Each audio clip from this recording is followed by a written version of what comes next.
Alors, vous savez que je suis omnubilé par la question des diphtongues, et je crois qu'on pourrait faire presque un traité des diphtongues, si ça n'a pas été fait, je crois pas, à savoir que j'ai fait une série, j'ai fait un peu le bilan des diphtongues, et j'ai noté qu'il y avait euh, plusieurs endroits où la diphtongue était un marqueur. Alors, je crois que j'en ai déjà parlé. Il y a la diphtongue, par exemple, marque le pluriel de la conjugaison en français. Le singulier français n'a pas de diphtongue en général.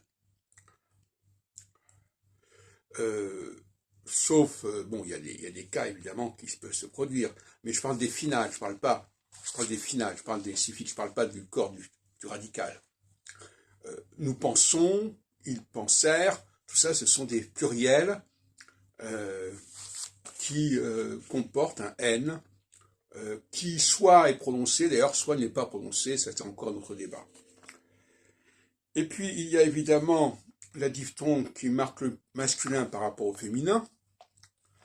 Bon, alors là c'est clair, le féminin n'a quasiment jamais de diphtongue, et quand il en a, c'est une erreur, et le masculin en a très fréquemment. Et puis, il y a une troisième catégorie, entre autres, qui est la différence entre le verbe et le nom qui en dérive. Pardonner, par exemple, il n'y a pas de diphtongue, mais pardon, il y a une diphtongue. Espionner, il n'y a pas de diphtongue, espion, il y a une diphtongue. Donc on peut se poser des questions de ce genre aussi. Alors par ailleurs, il y a la diphtongue concernant la négation en français. En français, on dit non, on ne dit pas no, comme dans d'autres langues, comme l'italien ou même l'anglais. Donc déjà dans le non, il y a déjà cette notion-là, qu'on retrouve dans impossible, par exemple. Impossible, infaisable, improbable.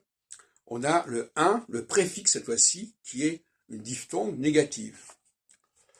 Et puis il y a qu'il faut distinguer du préfixe, le même préfixe in ou im, parce que pour rappeler que la diphtongue peut aussi bien se former avec un n qu'avec un m, dans bien des cas, comme dans impossible, à la différence de indifférent.